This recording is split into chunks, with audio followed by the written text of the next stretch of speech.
For them, it is a pleasure to burn. We all know who are we dealing with. Russia is run by men who want to make it a norm, burning lives, destroying cities and villages, dividing people and erasing national borders through war. There is no nation that can stop such war alone. Unaided world leaders' engagement is needed. I'm now in Kharkiv, a city in the east of Ukraine, and unfortunately very close to the border on Russia.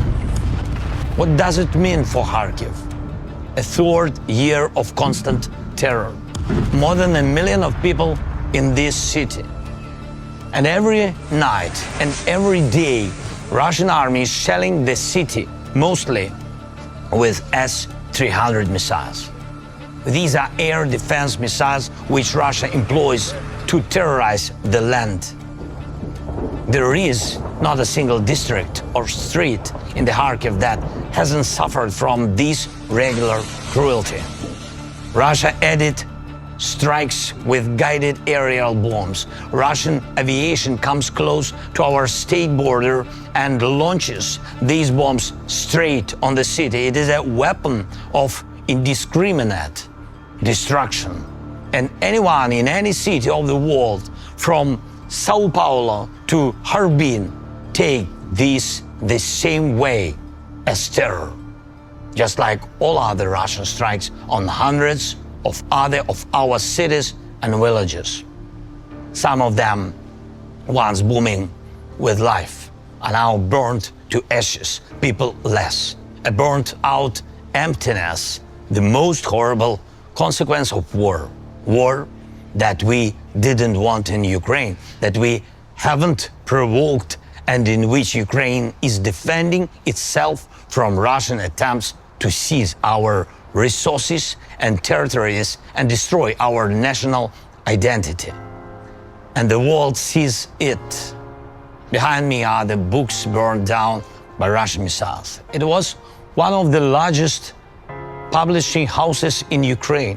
People got injured here. Unfortunately, there are people killed. Temperature of burning here hasn't managed to totally reach for 451 degrees Fahrenheit.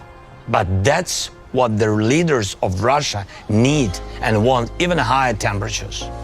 And not only on the sovereign territory of Ukraine, Russia is threatening almost all of its neighbor countries.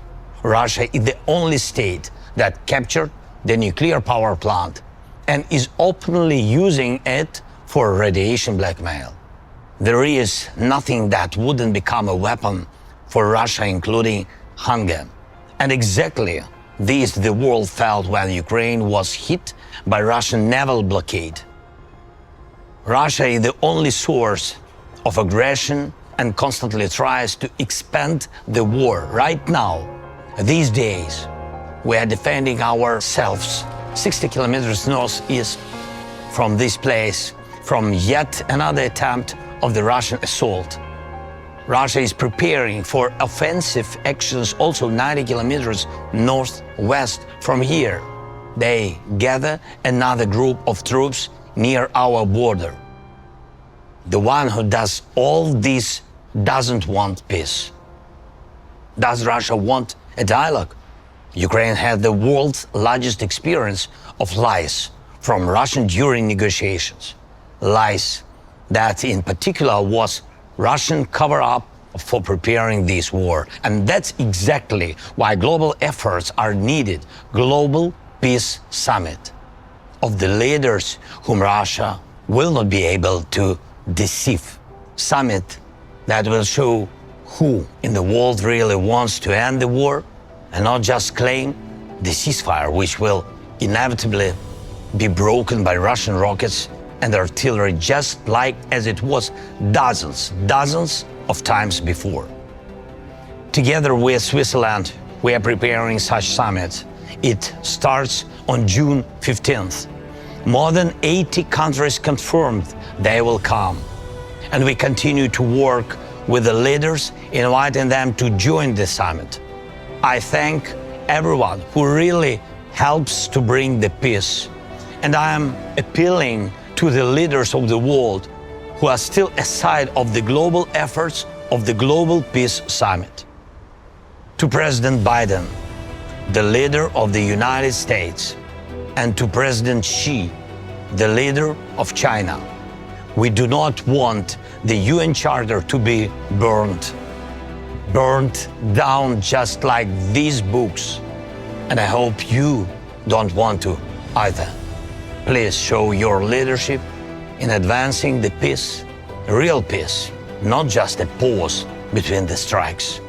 The efforts of global majority are the best guarantee that all commitments will be fulfilled. Please support the Peace Summit with your personal leadership and participation. For all of us, it should be a pleasure to make peace.